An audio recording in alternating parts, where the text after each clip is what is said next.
Ce 22 juin, le président américain Dwight Eisenhower est en tournée en Extrême-Orient. Dans moins de 6 mois, un certain John Kennedy va lui succéder. Au Canada, que gouverne le conservateur John Diefenbaker, on s'inquiète que les Américains nous incitent à entreposer des bombes atomiques. On est en pleine guerre froide. Les relations Est-Ouest sont tendues au maximum. On vit les suites de l'affaire de l'avion espion américain U-2 abattu au-dessus de l'URSS quelques semaines plus tôt. Ce qui n'arrange rien, c'est que Fidel Castro, au pouvoir à Cuba depuis un peu plus d'1 an, s'est rapproché du bloc soviétique. En avril de l'année précédente, il était passé à Montréal. La France, quant à elle, est déchirée par la guerre d'Algérie. 18 mois plus tôt, le pourrissement de la situation a mené le général de Gaulle au pouvoir. Le Québec, lui, est dirigé depuis à peine 6 mois par Antonio Barrette. Son parti, celui de l'Union nationale, se trouve au terme d'un mandat de 4 ans. Il a donc fallu déclencher des élections. L'Union nationale, en fait, est au pouvoir depuis pas moins de 16 ans. Son fondateur, Maurice Duplessis, a mis le Québec sous sa coupe en 1944. Avec plus de constance, de consistance et de stabilité. Maurice Duplessis, c'est un avocat qui est né en 1890 à Trois-Rivières et qui a été chef du Parti conservateur à Québec. Il y avait un Parti conservateur à Québec. Il est d'abord député de ce parti-là à partir de 1927, mais il est chef du Parti conservateur québécois de 1933 à 1935. Il va être élu premier ministre du Québec en 1936, là, sous l'Union nationale. C'est lui qui a créé ce nouveau parti-là, l'Union nationale, en 1936. Et là, il va être élu premier ministre de 1936 à 1939, et après ça, de 1944 jusqu'à son décès en 1959. Le gouvernement Duplessis affiche un profond conservatisme en matière économique, politique et sociale. Il appuie le grand capital américain ou canadien anglais, auquel il laisse le soin de développer le Québec en mettant l'accent sur l'exploitation des ressources naturelles. Défenseur de l'ordre établi, Duplessis combat le militantisme syndical. Pour lui, tout agent de changement social est un communiste. Il s'appuie sur les élites traditionnelles et le clergé pour encadrer la population. Nous sommes une société civile qui n'a que des organisations religieuses. On ne peut pas naître, étudier, travailler, se marier ou mourir en dehors de l'Église. Il faut absolument passer par l'Église. C'est la seule porte. Il ne faut pas oublier qu'encore là, c'est sous une influence extérieure que l'Église a pris charge du Québec. Elle a pris charge du Québec parce qu'elle a été chassée de la France au début du siècle, en 1903, que les curés, les religieuses et les frères sont partis de France, sont allés en Belgique, puis sont arrivés ici en disant « jamais plus on ne verra ce genre de choses, il faut faire du Québec une nouvelle France, la nouvelle fille aînée de l'Église, nous allons tout contrôler parce que ça n'a pas de sens de se laisser bouffer par les laïcs. » Donc, avec la complicité de M. Duplessis, on a subi cette chose. On parle souvent du règne de Duplessis comme étant le règne de la grande noirceur. En fait, c'est un journaliste qui a été le premier à utiliser cette expression-là pour qualifier le régime de Duplessis. Et le journaliste a écrit ça pour la première fois en 1939. Ça veut dire que c'était pour qualifier le premier terme de Duplessis de 1936 à 1939.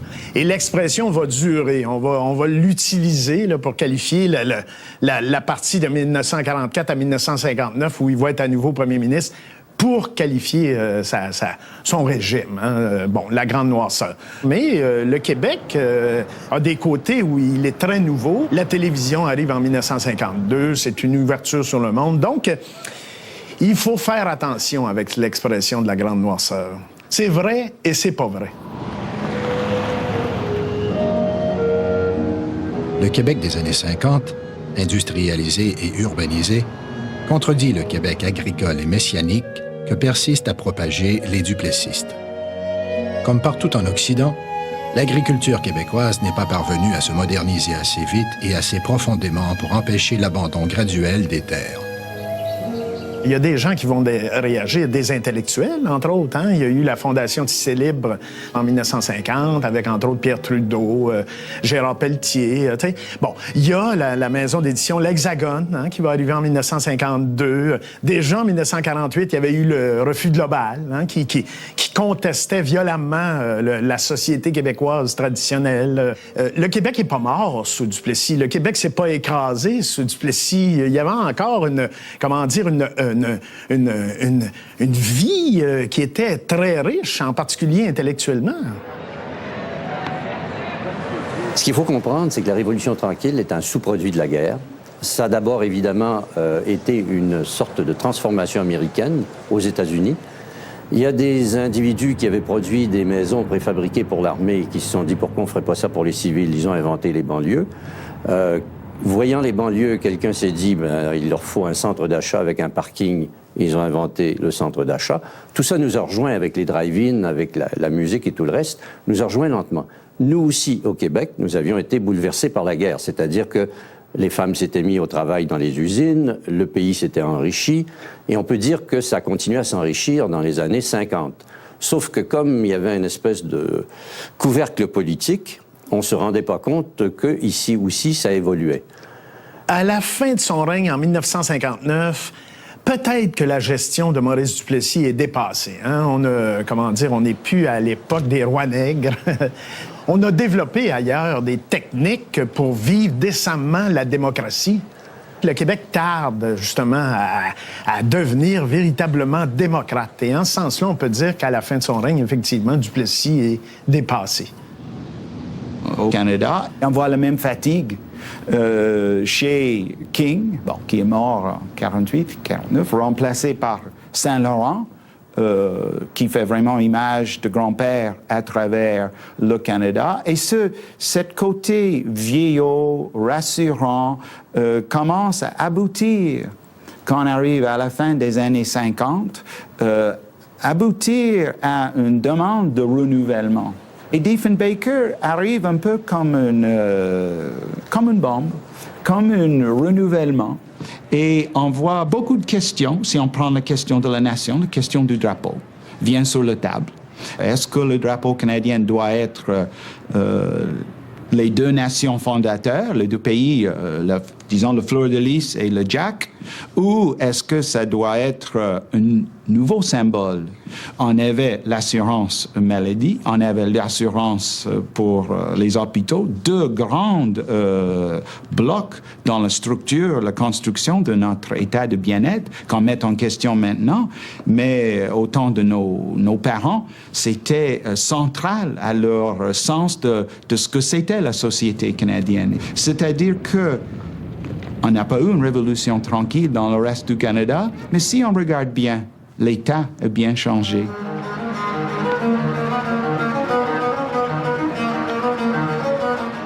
Le 7 septembre 1959, alors qu'il est en visite sur la Côte-Nord, Maurice Duplessis est foudroyé par une crise cardiaque.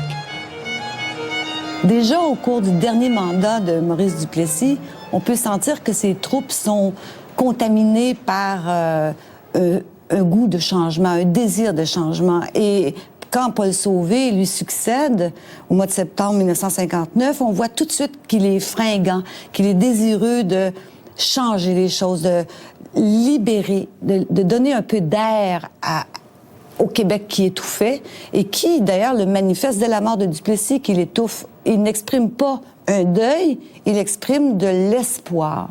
Que vous soyez libéraux, que vous soyez membres de l'Union nationale, que vous soyez nationalistes, à quelque mouvement politique que vous ayez appartenu, si vous voulez travailler au bien-être de la population de la province, si vous voulez travailler à la grandeur de la province de Québec, cette main que je tends, vous n'avez qu'à y poser la vôtre. Et tentez aussi longtemps que le geste sera fait en toute loyauté et en toute franchise, je dis, vous êtes les bienvenus chez nous et avec nous pour travailler ensemble au bénéfice de notre province. Sauvé avait un conseiller assez habile, probablement un publicitaire, je dirais, qui lui a proposé comme slogan immédiatement le mot « désormais ». Hein? Et Sauvé s'est amené devant les journalistes en disant « désormais ». Or, à l'époque, désormais, c'est quelque chose de très fort par rapport à Duplessis, parce que Duplessis était très tourné vers le passé. Et son successeur nous dit « allons plutôt vers l'avenir ». Ben, c'est ce qu'on a compris à l'époque avec ce mot-là. Paul Sauvé est assermenté le 11 septembre 1959. Il prévient d'abord son cabinet. Désormais, ce ne sont plus ses ministres qui vont regarder travailler le chef, mais le contraire. Celui-ci va regarder travailler ses 20 ministres. À mon avis, la Révolution tranquille commence en 1959 avec la mort de Duplessis et le premier ministre Sauvé, qui, lui, entreprend de modifier le programme de l'Union nationale en empruntant progressivement aux libéraux une grande partie de leurs idées. Il est allé piger dans le programme des libéraux. C'était très astucieux de sa part. Et je dois dire que les troupes du Parti libéral étaient en panique parce qu'ils voyaient que tout était en train de leur échapper. Monsieur Sauvé était en train d'engager le mouvement que le Parti libéral voulait engager. Sauvé part au plus pressé. Il augmente les salaires des fonctionnaires, puis dépose d'importants projets de loi qui vont combler des besoins criants en matière d'éducation. Il fait aussi augmenter le salaire horaire minimum.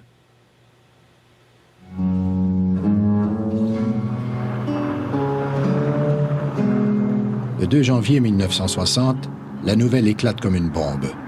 Le premier ministre a succombé à une thrombose coronarienne.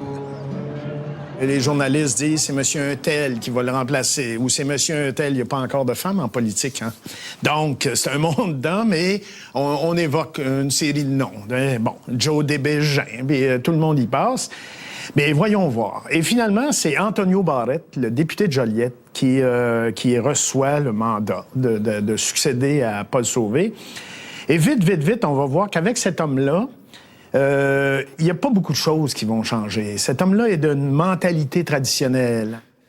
Là, le Parti libéral a repris du poil de la bête parce que M. Barrett n'était pas de la même trempe que M. Sauvé, et puis on sentait que là, le Parti libéral pouvait encore compter avoir le vent dans les voiles. Quand Georges-Émile Lapalme, qui dirige le Parti libéral du Québec depuis 1950, décide de passer la main en 1958, Jean Lesage, député fédéral du comté québécois de Montmagny à Ottawa depuis 1945, quitte le fédéral et prend sa place. La législature est dissoute le 27 avril suivant. Les élections générales sont fixées au 22 juin 1960. Jean Lesage s'est très tôt mis à la recherche de candidats de prestige.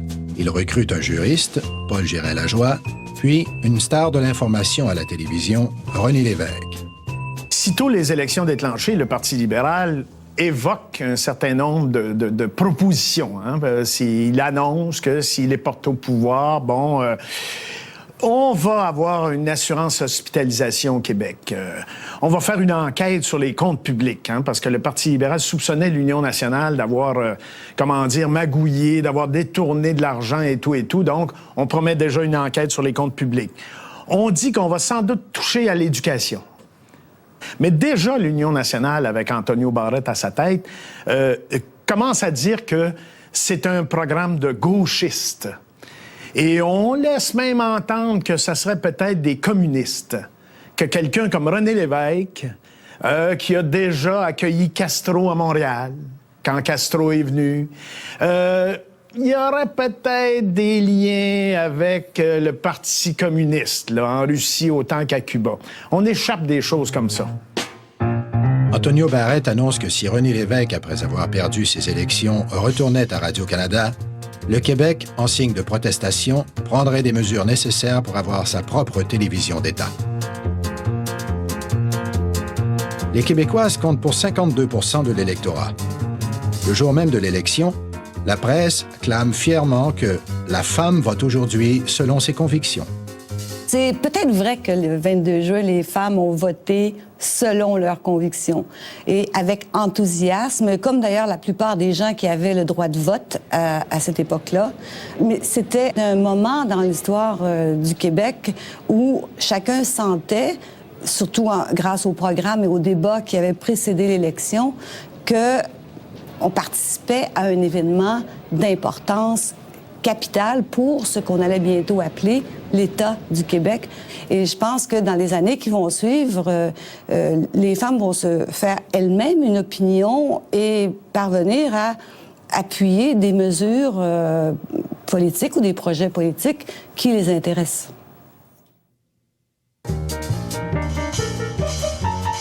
La publicité oppose les 3 L du Parti libéral, Jean Lesage, Georges-Émile Lapalme et René Lévesque, aux 3 B de l'Union nationale, Antonio Barrette, Maurice Bellemare et Joe Débégin. La campagne est dure. On dirait une véritable guerre des tranchées. L'Union nationale a choisi comme slogan « Vers les sommets avec Barrette et l'Union nationale ». Chez l'adversaire, on proclame plutôt que « C'est le temps que ça change ». À mesure que l'on avance dans la campagne, l'impensable devient possible. Les sondages avancent que les libéraux ont le vent dans les voiles.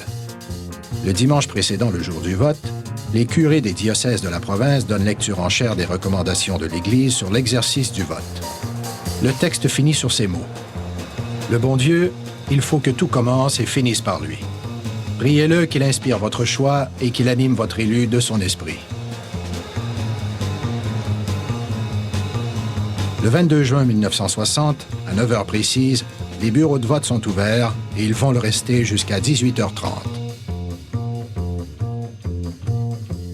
N'importe qui peut voter pour l'Union nationale, tandis que pour devenir libéral, il faut absolument décider de laisser un autre parti, de laisser une autre idéologie pour se rallier à un parti bien défini. Et c'est pourquoi, lorsqu'il arrive que des gens qui jusqu'ici n'étaient pas reconnus comme des libéraux se rallient cette année au Parti libéral, il y en a quelques cas, immédiatement, on les considère comme de grands convertis, même si la veille, c'était d'illustres inconnus, on essaie, dans les journaux, dans les discours ou par la publicité du parti, on essaie d'en faire des hommes extrêmement importants. Est-ce que l'Union nationale va faire des élections à la manière traditionnelle? Parce qu'on sait que dans le comté de Laurier, où se présente René Lévesque, sur le bulletin de vote, il y a 3 René Lévesque. Hein? Bon, parce qu'en fait, l'Union nationale rêvait de couler le vrai, tu sais, avec un fantoche quelconque. Fini le salissage des réputations, les gens n'y croient plus. Fini les achats de conscience. Les gens ne se laissent plus faire. Fini les opérations de violence. Le peuple est indigné. Les élections du 22 juin, là, vont être les dernières élections traditionnelles au Québec, hein, avec fier à bras. Dans certains coins, bâton de baseball. Avec des télégraphes, hein, des gens qui votent sous de fausses représentations. Malgré ce que l'Union nationale a utilisé comme technique, les libéraux l'emportent quand même.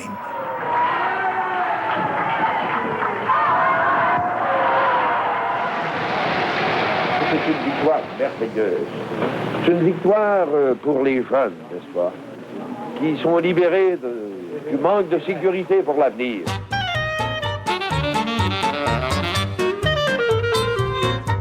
Le 5 juillet 1960, Jean Lesage devient officiellement le 23e premier ministre du Québec. Son cabinet se compose de 15 ministres. On annonce la création de 3 nouveaux ministères.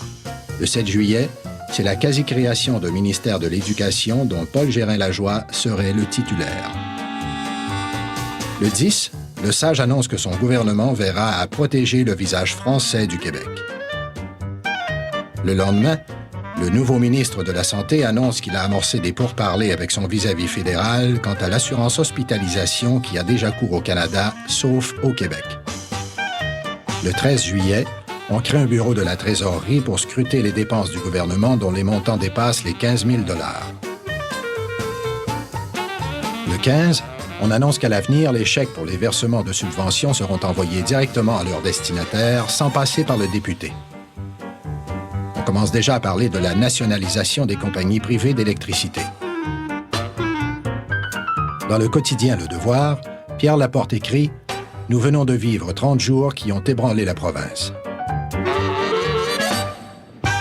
On utilise depuis le début des années 60 l'expression « révolution tranquille » au Québec. Hein? Bon. En fait, ce sont des journalistes de langue anglaise à la tribune de la presse à Québec qui ont commencé à utiliser, à partir de 1961, le mot « Quiet Revolution » pour désigner ce qui se passait au Québec. Ce qu'eux-mêmes vivaient, au fond, hein, de ce dont ils étaient témoins, et ce qu'ils vivaient à Québec.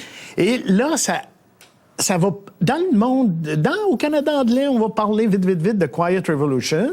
Il y a un journaliste du Globe and Mail, Tom Sloan, qui va publier un livre en 1965 qui s'appelle The Quiet Revolution, qui va être traduit en 1966 chez HMH, La Révolution tranquille, mais déjà, on avait commencé à traduire le terme au Québec. Je dirais qu'en français, probablement que dès 61 ou 62, on parle de Révolution tranquille au Québec, mais ce sont des journalistes anglophones qui ont inventé le terme. La fameuse Révolution tranquille va s'articuler autour de deux idéologies, le réformisme et le nationalisme.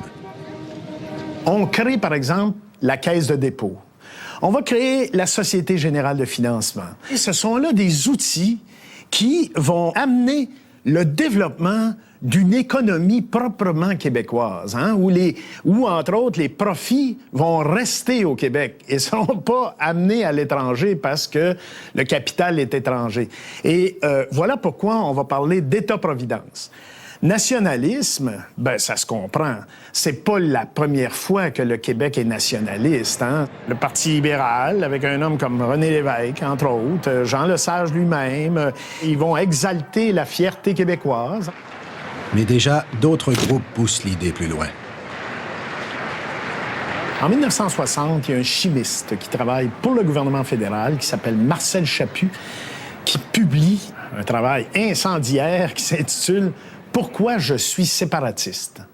Un petit livre aux Éditions de l'Homme qui va se vendre $1 et ça va être un best-seller au Québec. C'est la première fois au Québec que quelqu'un publie un ouvrage vantant la nécessité de la souveraineté du Québec et qui va se vendre à des dizaines de milliers d'exemplaires. Hein? Bon. Et Marcel Chaput sait regrouper autour de lui une vingtaine d'intellectuels québécois, dont André d'Allemagne, pour créer un mouvement de sensibilisation à la nécessité de la souveraineté du Québec.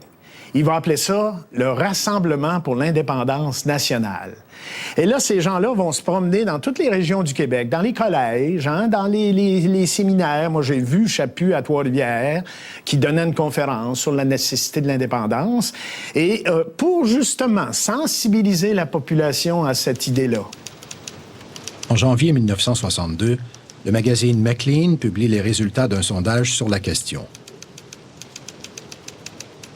André Laurendeau, directeur du Devoir et maître à penser de l'époque, sent le besoin de se prononcer sur la question. Il y a eu plein de gens qui étaient des intellectuels ou des médecins ou des gens qui étaient dans la société et qui voulaient tout simplement une société civile.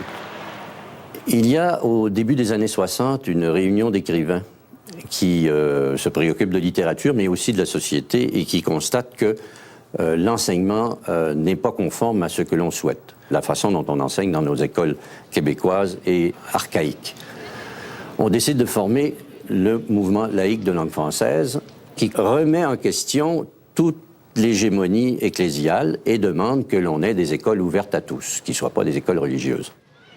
Le gouvernement Lesage instaure la gratuité scolaire et la fréquentation scolaire devient obligatoire pour tous les enfants de moins de 15 ans.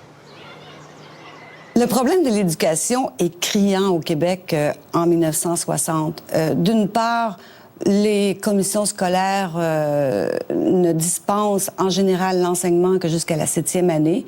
On sait que dans les milieux ruraux particulièrement, très peu de gens dépassent la 6e année et que peu de mesures encouragent les jeunes, en particulier dans la société rurale et dans les familles ouvrières, à s'éduquer. Pour que le Québec se modernise, il fallait que le système d'enseignement se modifie profondément et que le système d'enseignement se modernise lui aussi. On prend le taureau par les cornes en instituant une commission royale d'enquête sur l'enseignement en avril 1961.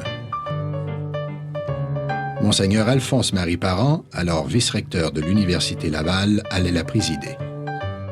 Étant donné l'importance qu'avait l'Église catholique dans le système d'éducation, c'était astucieux de nommer un clerc respecté à part de ça, hautement respecté comme président de cette commission d'enquête. Se joint à lui un homme très en vue, Gérard Filion, le directeur du Devoir. Nous avons siégé toutes les semaines, 2 jours par semaine, une semaine à Montréal, une semaine à Québec, et cela pendant 5 ans, sans déroger. Nous avons reçu, à l'époque, c'était beaucoup, 250 mémoires que nous avons étudiées sérieusement. Nous avions une petite équipe, c'était très minime. L'équipe de la commission Parent, c'était rien en comparaison des équipes des commissions d'enquête que j'ai vues par la suite. C'était rien. Nous n'avions qu'un secrétaire, 2 secrétaires associés, et puis c'était tout. Et puis un avocat qui nous servait de conseiller juridique. L'autre question qui préoccupe tout un chacun, c'est celle de la nationalisation de l'électricité. C'est René Lévesque qui a eu l'idée de la nationalisation d'électricité. Et pourquoi c'est lui? C'est parce qu'il est originaire de la Gaspésie et il se rendait bien compte que dans les régions les plus éloignées du Québec, eh bien, les gens étaient très mal desservis. Hein? Il y avait des rangs entiers, par exemple, en Gaspésie, qui n'avaient pas encore l'électricité au début des années 60.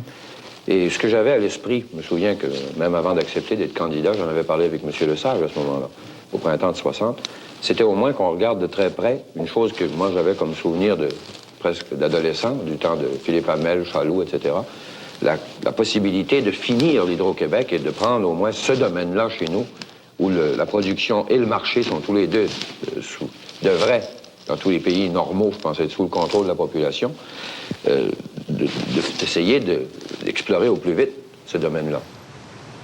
L'idée n'était pas nouvelle. Cela était déjà chose faite en Ontario.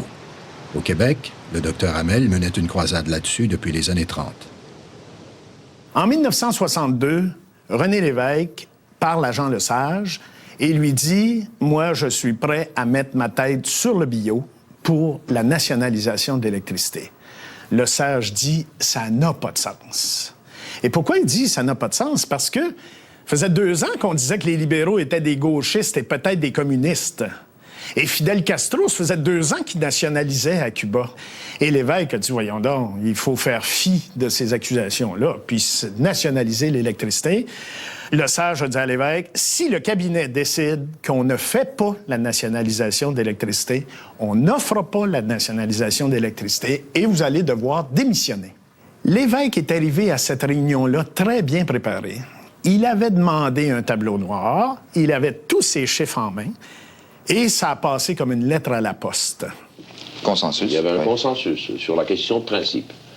Il s'agissait de savoir quand, comment, à quelles conditions, et enfin, devions-nous demander un mandat au peuple. Tout le cabinet se rallie à la nécessité de la nationalisation d'électricité. Mais ceci dit, tout le monde aussi se rallie, dont Jean Lesage et René Lévesque, à la nécessité de déclencher des élections générales là-dessus. Nous avons atteint la maturité politique.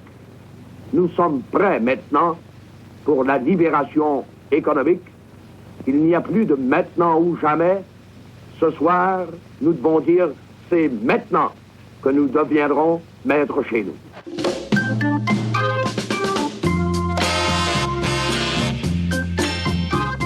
Le slogan du Parti libéral est « Maître chez nous ». Lesage déclare « L'ère du colonialisme économique est finie dans le Québec ».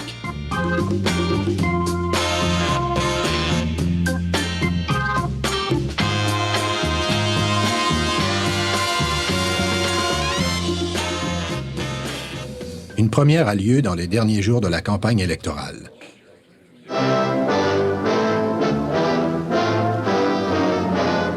Le 10 novembre 1962, Jean Lesage et le chef de l'Union nationale, Daniel Johnson, qui a été élu à ce poste en septembre 1961, s'affrontent lors d'un débat télévisé.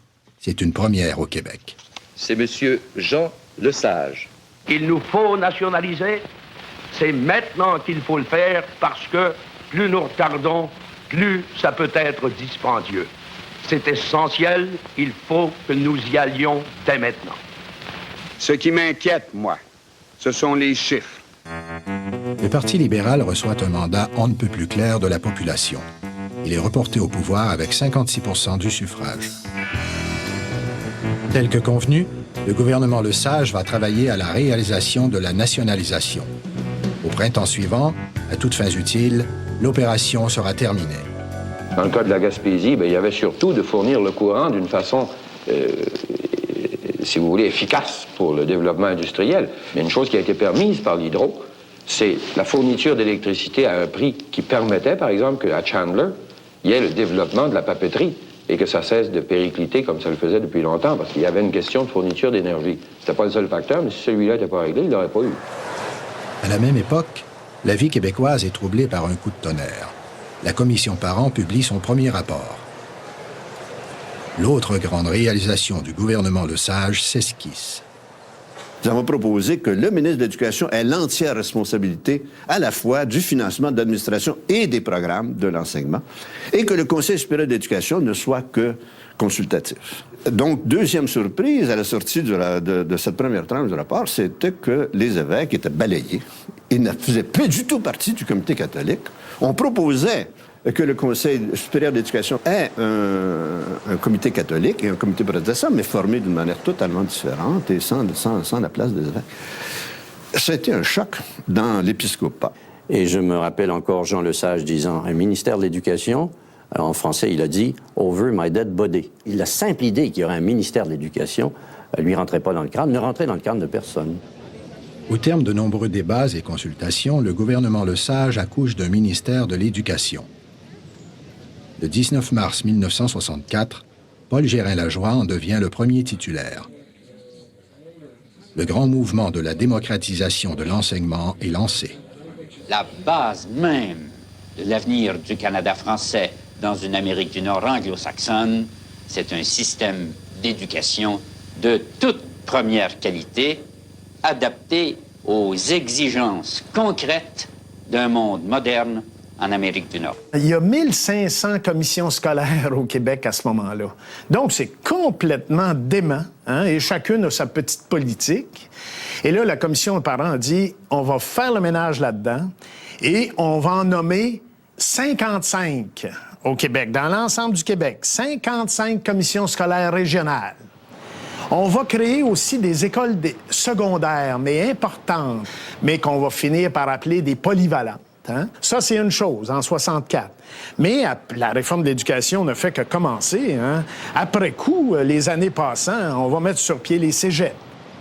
Et, éventuellement, en 68, on va créer l'Université du Québec. Et ça va comme compléter la réforme scolaire. Ce qu'on a fait à l'époque, pendant ces 5, 6, 7 années-là de réforme scolaire, ces choses-là étaient tout à fait nécessaires. Entre-temps, au Canada, la question québécoise et celle du français continuent d'occuper bien des esprits. En février 1965, la commission Laurando-Dunton sur le bilinguisme et le biculturalisme, qui fait enquête depuis 4 ans au Canada, sent le besoin de sortir dès là un rapport préliminaire. Hein? Et pour dire quoi? Pour dire que le Canada est en train de traverser la plus grave crise de son histoire, que le temps presse et que cette crise-là est d'autant plus grave que les Canadiens d'expression anglaise sont même pas conscients de l'existence même de cette crise. Pour le reste du Canada, c'était un choc parce qu'ils n'avaient pas prévu une société bilingue et biculturelle, évidemment. Et d'avoir ça, disons, imposé, d'être obligé d'accepter, là encore, que la minorité québécoise allait s'imposer une langue à travers le Canada, ça grattait, ça faisait mal. En mars 1963, le Front de libération du Québec fait exploser ses premières bombes.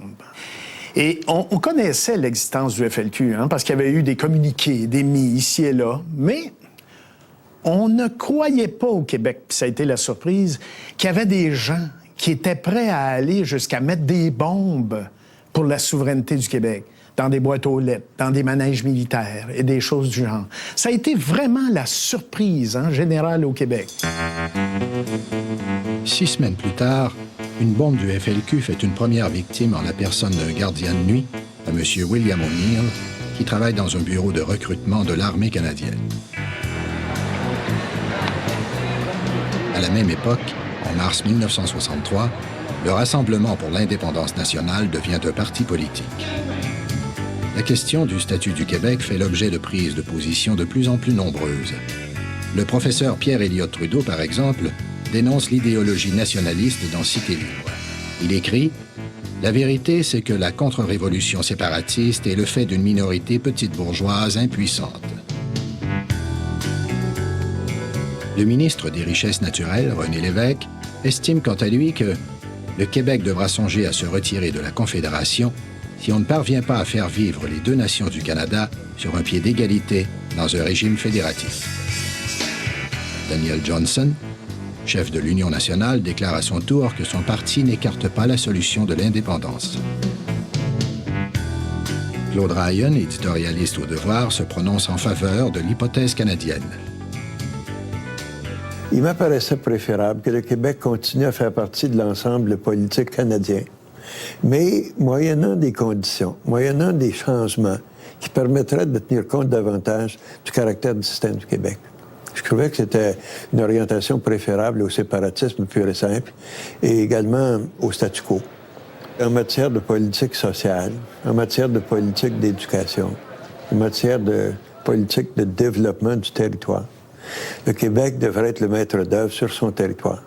Le gouvernement fédéral devrait s'occuper de tâches plus générales, comme la politique étrangère, le commerce international, la défense du territoire. Il y avait amplement de quoi occuper le gouvernement fédéral, mais je réclamais que dans les domaines qui étaient plus proches de la vie quotidienne des gens, le gouvernement du Québec a une plus grande marge d'initiative à l'intérieur d'une fédération renouvelée.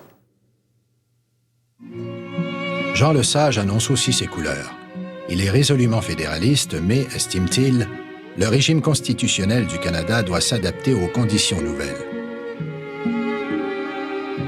Et il continue de réclamer un statut particulier pour le Québec. À son avis, on réglerait ainsi une partie des problèmes du Canada.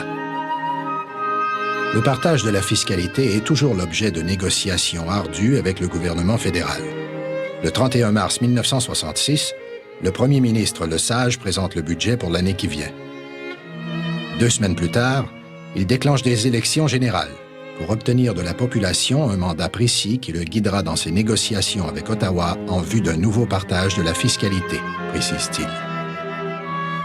Au terme de la campagne, le gouvernement de la Révolution tranquille, celui de Jean Lesage, celui des René Lévesque, Georges-Émile Lapalme, Paul Gérin-Lajoie, Éric Kearns, Pierre Laporte, Claude Wagner et autres, est défait. Moins de 6 ans après avoir été porté au pouvoir, le 22 juin 1960. En juin 1966, le gouvernement du Parti libéral, le gouvernement de Jean Lesage, perd les élections. Mais entendons-nous. Le parti de Jean Lesage remporte 47 % des voix et finit 2e. Le Parti de l'Union nationale, dirigé par Daniel Johnson, remporte 41 % des voix, 6 % de moins, et finit 1er. En fait, c'est que la carte électorale du Québec était complètement dépassée, complètement désuète. Le gouvernement avait institué un très grand nombre de changements, en particulier dans les mesures sociales, dans la conduite des institutions, dans les méthodes électorales, dans l'enseignement. Et le milieu rural n'était pas prêt à absorber toutes ces réformes. Puis Daniel Johnson, à l'époque, qui était un homme astucieux, s'était rendu compte, il représentait une circonscription rurale, Bagotte, là, du côté de Saint-Hyacinthe, qu'il y avait du mécontentement dans tout ce secteur de la population. Puis il s'est dit, je vais faire une campagne comté par comté. Il avait commencé sa campagne dans le fond de la vallée de la Matapédia. Il y a une autre raison, c'est la présence, lors des élections, du Rassemblement pour l'indépendance nationale, dirigé par Pierre Bourgault. Pour la première fois, il y a un parti franchement souverainiste qui propose aux élections la souveraineté du Québec. Et le RIN va chercher un 5-6 % des voix. Et on pense que ce 5-6 %-là, ce sont des voix qu'il a enlevées au Parti libéral. C'est pas des gens, on se dit, c'est pas des gens de l'Union nationale qui pouvaient voter pour la souveraineté. Ce sont plus des gens, des libéraux, un peu plus avancés que d'autres libéraux, qui ont décidé d'opter pour la souveraineté. M. Lesage avait un problème personnel à ce moment-là. Il s'était distancé de ses collègues beaucoup. Puis je l'avais senti, moi, parce que on causait avec eux. Puis on voyait là, que prenez René Lévesque n'était pas heureux dans l'équipe de M. Lesage. Gérin Lajoie n'était pas trop heureux non plus. Le programme de la campagne a été préparé là, sur le bord d'une table. J'ai été témoin de ça, moi. Ça n'a pas été préparé sérieusement. Puis M. Lesage sentait ces tensions-là. Puis il a tendu à s'isoler de ses collègues, puis il a fait la campagne tout seul. M. Lesage lui-même est devenu, comment dire, impatient avec les journalistes. À l'occasion même, il est arrogant, franchement. Et là, il n'a pas la presse. Hein? Le Parti libéral, là, cette fois-ci, n'aura pas la presse avec lui lors des élections de 66. C'est plus Daniel Johnson, très habile, qui va réussir à avoir les journalistes de son côté.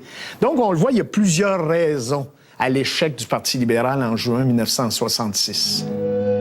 Dès son arrivée au pouvoir, Daniel Johnson tente de rassurer la population.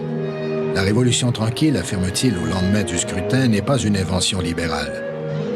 Son parti dispose des forces vives en mesure de donner à cette révolution une nouvelle impulsion. La défaite du Parti libéral est d'abord et avant tout perçue comme celle d'un homme, Jean Lesage. Le siège de chef de l'opposition ne va pas convenir à ce gagneur et à beaucoup de ses coéquipiers. Son entourage des beaux jours se décompose. L'évêque et ses amis vont quitter le parti et fonder le mouvement Souveraineté Association, l'ancêtre du Parti québécois. La révolte gronde ailleurs dans le parti. Jean Lesage a présidé plus de 10 ans aux destinées du Parti libéral du Québec. Il démissionne en 1969.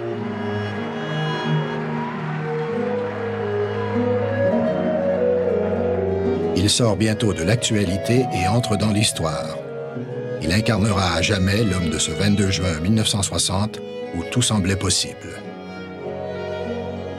Dans le fond, la Révolution tranquille n'existe à peu près que dans nos têtes aujourd'hui. Moi, je me souviens très bien qu'à cette époque, en 1960, personne ne se rendait compte qu'on était en Révolution tranquille. On en avait assez de se comporter comme des enfants et d'être pris pour des enfants dans une société qui avait évolué sous l'emprise américaine, sous l'effet de la guerre, sous l'effet de l'enrichissement industriel. Nous avons une population plus instruite. Les gens ne se rendent pas compte de ça aujourd'hui, mais il faut se rappeler qu'au début de la Révolution tranquille, le pourcentage des Québécois qui se rendaient jusqu'à l'école secondaire était minoritaire. Jamais dans l'histoire du Québec, entre autres au 20e siècle, on avait en si peu d'années qu'au moment de la Révolution tranquille, fait autant de choses politiquement, développé autant le Québec politique. En santé, par exemple, oui, il y a une réforme de santé qui est plus juste à l'égard de tout le monde. Mais il y a aussi le départ des institutions religieuses. Idem en éducation, les institutions religieuses disparaissent. Et ça se fait sans qu'on ait le moindre pincement de cœur. Et moi, les curés que je rencontre, les jésuites que je rencontre, les dominicains que je rencontre, les professeurs partout que je rencontre dans les années 60 viennent me voir pour me dire « je veux un job, une fille et sortir de l'Église ». Pourquoi? Parce que la société a éclaté, il n'y a plus de raison qu'ils se soumettent, et ont-ils la foi? Je me demande s'ils l'ont jamais eu. Les Québécois sont plus libres de leur mouvement, de leurs idées depuis la Révolution tranquille. Autrefois, la vie des Québécois était encadrée assez sévèrement, assez rigidement. Je pense que le climat dans lequel nous avons vécu ces années-là, c'est un climat d'euphorie. Parce que nous sentions que c'était possible de faire de grands changements. Et c'était possible de réorienter, je dirais, le Québec vers un nouvel avenir. On ne pourrait pas imaginer aujourd'hui ce que serait le Québec s'il n'y avait pas vécu la Révolution tranquille. Tout le monde a évolué à cette époque-là. Et quand ça bougeait ici dans les cégeps, ça bougeait aussi à Berkeley, ça bougeait à Paris. Il faut absolument se mettre dans la tête que le Québec n'est pas en dehors du monde. Encore aujourd'hui, nos tergiversations par rapport à l'indépendance du Québec ou pas sont conformes à ce que tout l'univers se pose comme question à l'intérieur de la mondialisation. Nous ne sommes pas à l'abri du monde.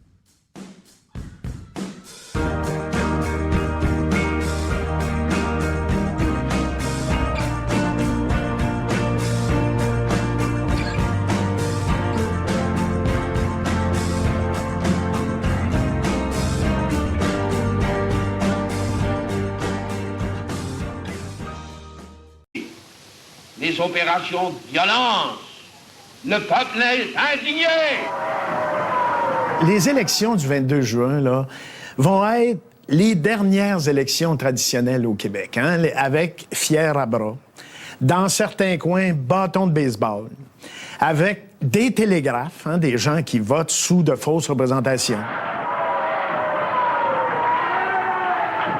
Malgré ce que l'Union nationale a utilisé comme technique, les libéraux l'emportent quand même.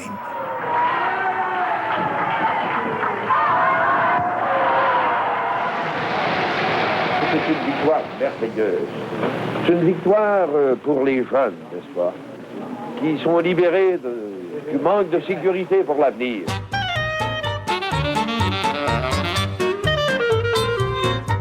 Le 5 juillet 1960, Jean Lesage devient officiellement le 23e premier ministre du Québec.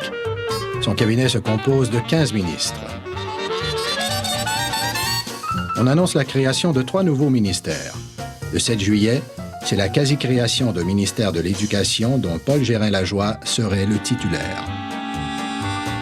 Le 10, Lesage annonce que son gouvernement verra à protéger le visage français du Québec.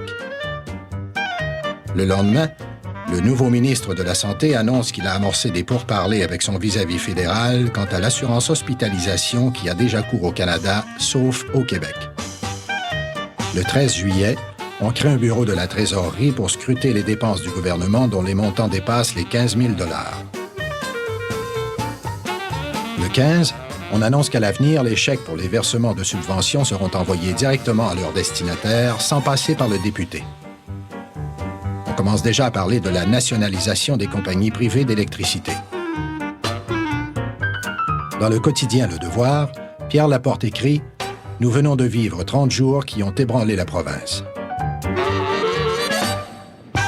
On utilise depuis le début des années 60 l'expression « révolution tranquille » au Québec. Hein? Bon. En fait, ce sont des journalistes de langue anglaise à la tribune de la presse à Québec qui ont commencé à utiliser, à partir de 1961, le mot « Quiet Revolution » pour désigner ce qui se passait au Québec. Ce qu'eux-mêmes vivaient, au fond, hein, ce dont ils étaient témoins, et ce qu'ils vivaient à Québec. Et là, ça va...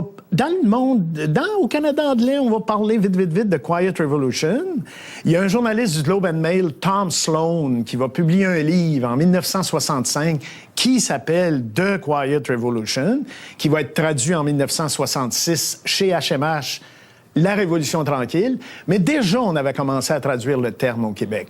Je dirais qu'en français, probablement que dès 61 ou 62, on parle de Révolution tranquille au Québec. Mais ce sont des journalistes anglophones qui ont inventé le terme. La fameuse Révolution tranquille va s'articuler autour de 2 idéologies, le réformisme et le nationalisme. On crée, par exemple, la Caisse de dépôt. On va créer la Société générale de financement. Et ce sont là des outils qui vont amener le développement d'une économie proprement québécoise, hein, où, entre autres, les profits vont rester au Québec et ne seront pas amenés à l'étranger parce que le capital est étranger. Et voilà pourquoi on va parler d'État-providence. Nationalisme, ben ça se comprend. C'est pas la première fois que le Québec est nationaliste. Hein? Le Parti libéral, avec un homme comme René Lévesque, entre autres, Jean Lesage lui-même, ils vont exalter la fierté québécoise. Mais déjà, d'autres groupes poussent l'idée plus loin. En 1960, il y a un chimiste qui travaille pour le gouvernement fédéral, qui s'appelle Marcel Chaput, qui publie un travail incendiaire qui s'intitule « Pourquoi je suis séparatiste ».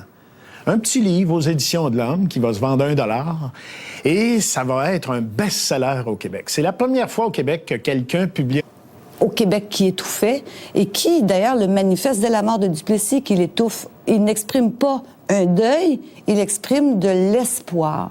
Que vous soyez libéraux, que vous soyez membres de l'Union nationale, que vous soyez nationalistes, à quelque mouvement politique que vous ayez appartenu, si vous voulez travailler au bien-être de la population de la province, si vous voulez travailler à la grandeur de la province de Québec, cette main que je tends,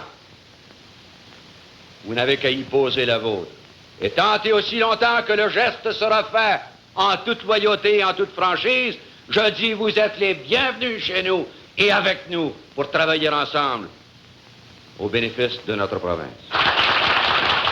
Sauvé avait un conseiller assez habile, probablement un publicitaire, je dirais, qui lui a proposé comme slogan immédiatement le mot « désormais ». Hein? Et Sauvé s'est amené devant les journalistes en disant « désormais ». Or, à l'époque, désormais, c'est quelque chose de très fort par rapport à Duplessis, parce que Duplessis était très tourné vers le passé. Et son successeur nous dit « allons plutôt vers l'avenir ». Ben, c'est ce qu'on a compris à l'époque avec ce mot-là. Paul Sauvé est assermenté le 11 septembre 1959. Il prévient d'abord son cabinet. Désormais, ce ne sont plus ses ministres qui vont regarder travailler le chef, mais le contraire. Celui-ci va regarder travailler ses 20 ministres. À mon avis, la Révolution tranquille commence en 1959 avec la mort de Duplessis et le premier ministre Sauvé, qui, lui, entreprend de modifier le programme de l'Union nationale en empruntant progressivement aux libéraux une grande partie de leurs idées. Il est allé piger dans le programme des libéraux. C'était très astucieux de sa part. Et je dois dire que les troupes du Parti libéral étaient en panique parce qu'ils voyaient que tout était en train de leur échapper. Monsieur Sauvé était en train d'engager le mouvement que le Parti libéral voulait engager.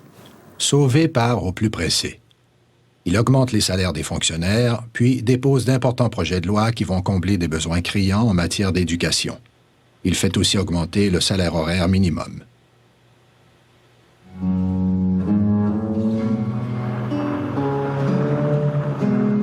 Le 2 janvier 1960, la nouvelle éclate comme une bombe. Le premier ministre a succombé à une thrombose coronarienne. Et les journalistes disent c'est M. Untel qui va le remplacer, ou c'est M. Untel, il n'y a pas encore de femmes en politique. Hein? Donc, c'est un monde d'hommes et on évoque une série de noms. Bon, Joe Débégin, puis tout le monde y passe. Mais voyons voir. Et finalement, c'est Antonio Barrette, le député de Joliette, qui reçoit le mandat de succéder à Paul Sauvé. Et vite, on va voir qu'avec cet homme-là, il n'y a pas beaucoup de choses qui vont changer. Cet homme-là est d'une mentalité traditionnelle. Là, le Parti libéral a repris du poil de la bête parce que M. Barrette n'était pas de la même trempe que M. Sauvé, et puis on sentait que là, le Parti libéral pouvait encore compter avoir le vent dans les voiles. Quand Georges-Émile Lapalme, qui dirige le Parti libéral du Québec depuis 1950, décide de passer la main en 1958, Jean Lesage, député fédéral du comté québécois de Montmagny à Ottawa depuis 1945, quitte le fédéral et prend sa place. La législature est dissoute le 27 avril suivant. Les élections générales sont fixées au 22 juin 1960. Jean Lesage s'est très tôt mis à la recherche de candidats de prestige.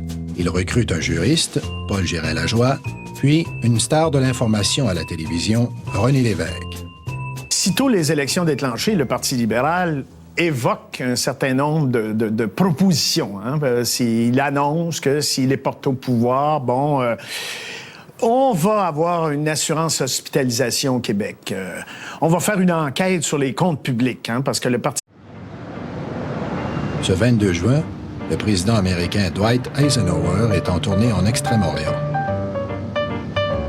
Dans moins de 6 mois, un certain John Kennedy va lui succéder.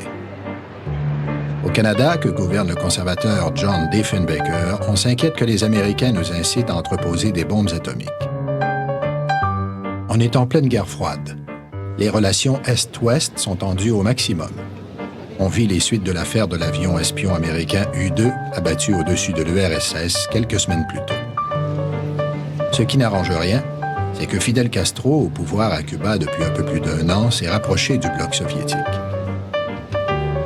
En avril de l'année précédente, il était passé à Montréal. La France, quant à elle, est déchirée par la guerre d'Algérie. 18 mois plus tôt, le pourrissement de la situation a mené le général de Gaulle au pouvoir. Le Québec, lui, est dirigé depuis à peine 6 mois par Antonio Barrette. Son parti, celui de l'Union nationale, se trouve au terme d'un mandat de 4 ans. Il a donc fallu déclencher des élections. L'Union nationale, en fait, est au pouvoir depuis pas moins de 16 ans.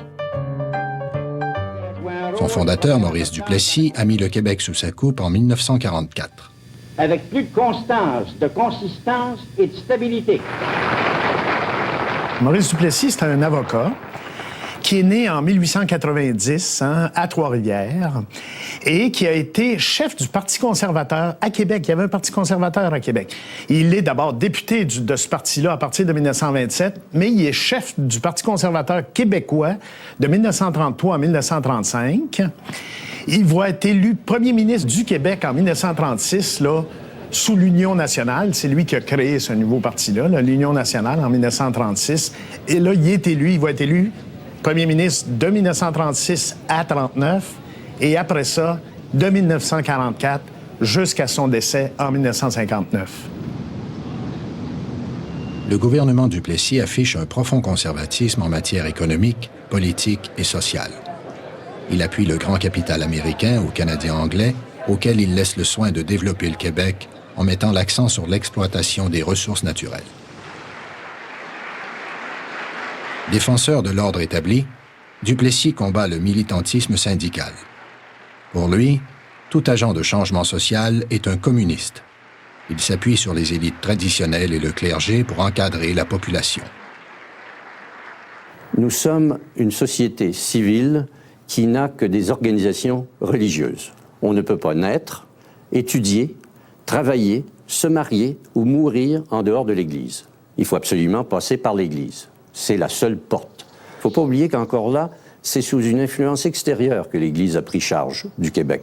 Elle a pris charge du Québec parce qu'elle a été chassée de la France au début du siècle, en 1903, que les curés, les religieuses et les frères sont partis de France, sont allés en Belgique, puis sont arrivés ici en disant « jamais plus on ne verra ce genre de choses, il faut faire du Québec une nouvelle France, la nouvelle fille aînée de l'Église, nous allons tout contrôler parce que ça n'a pas de sens de se laisser bouffer par les laïcs. » Donc, avec la complicité de M. Duplessis, on a subi cette chose.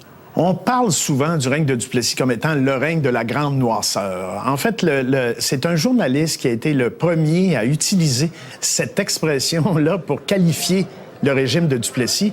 Et le journaliste a écrit ça pour la première fois en 1939. Ça veut dire que c'était pour qualifier le premier terme de Duplessis de 1936 à 1939. Et l'expression va durer. On va l'utiliser là, pour qualifier la partie de 1944 à 1959 où il va être à nouveau premier ministre pour qualifier son régime, la grande noirceur. Mais le Québec a des côtés où il est très nouveau. La télévision arrive en 1952, c'est une ouverture sur le monde. Donc, il faut faire attention avec l'expression de la grande noirceur. C'est vrai et c'est pas vrai. Le Québec des années 50, industrialisé et urbanisé, contredit le Québec agricole et messianique que persistent à propager les duplessistes. Comme partout en Occident, l'agriculture québécoise n'est pas parvenue à se moderniser assez vite et assez profondément pour empêcher l'abandon graduel des terres. Il y a des gens qui vont réagir, des intellectuels, entre autres. Il y a eu la Fondation Tissé Libre en 1950, avec, entre autres, Pierre Trudeau, Gérard Pelletier. Bon, il y a la maison d'édition L'Hexagone, qui va arriver en 1952. Déjà, en 1948, il y avait eu le Refus global, qui contestait violemment la société québécoise traditionnelle. Le Québec n'est pas mort sous Duplessis. Le Québec s'est pas écrasé sous Duplessis. Il y avait encore une vie qui était très riche, en particulier intellectuellement. Ce qu'il faut comprendre, c'est que la Révolution tranquille est un sous-produit de la guerre.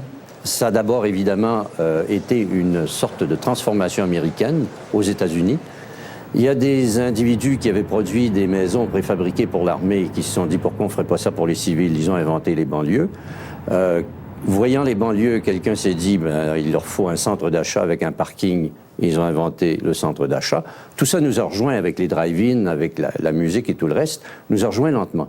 Nous aussi, au Québec, nous avions été bouleversés par la guerre, c'est-à-dire que les femmes s'étaient mises au travail dans les usines, le pays s'était enrichi, et on peut dire que ça a continué à s'enrichir dans les années 50.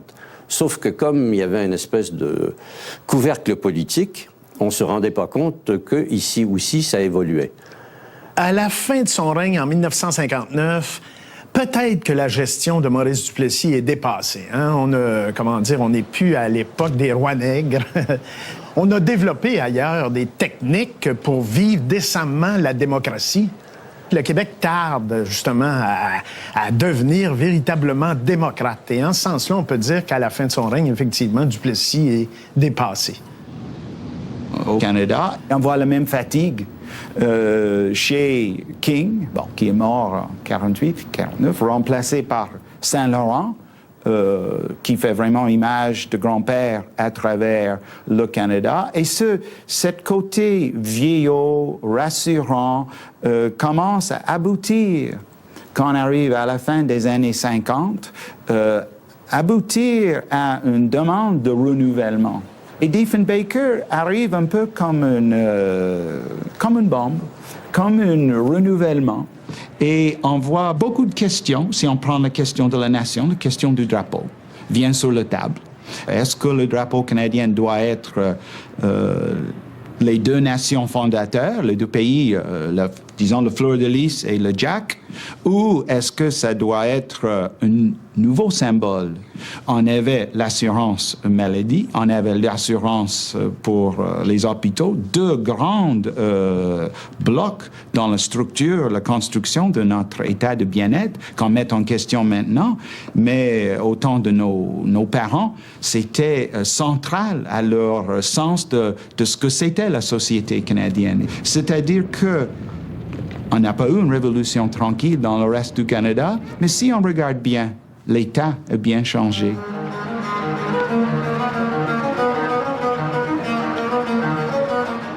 Le 7 septembre 1959, alors qu'il est en visite sur la Côte-Nord, Maurice Duplessis est foudroyé par une crise cardiaque.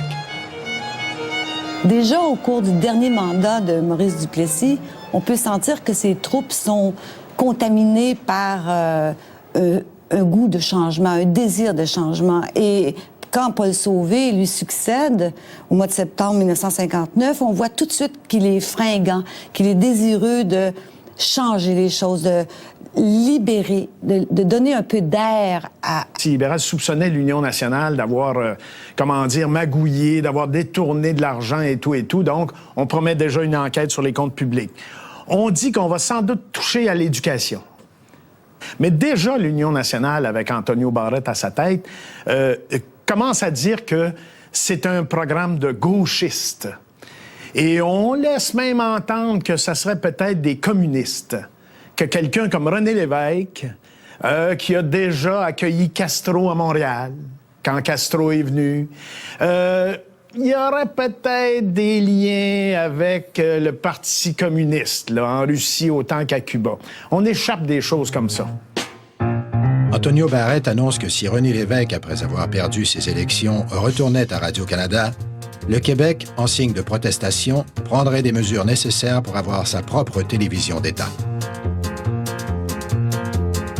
Les Québécoises comptent pour 52% de l'électorat.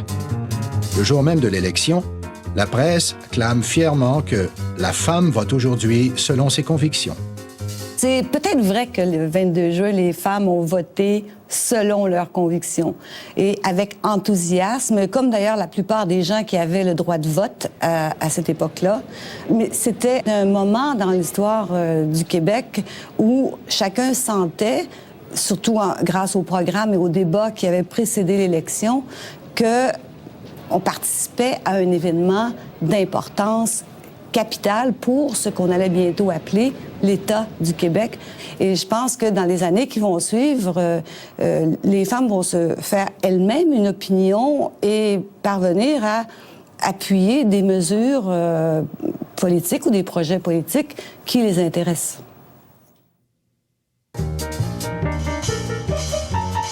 La publicité oppose les 3 L du Parti libéral, Jean Lesage, Georges-Émile Lapalme et René Lévesque, aux 3 B de l'Union nationale, Antonio Barrette, Maurice Bellemare et Joe Débégin. La campagne est dure. On dirait une véritable guerre des tranchées. L'Union nationale a choisi comme slogan « Vers les sommets avec Barrette et l'Union nationale ».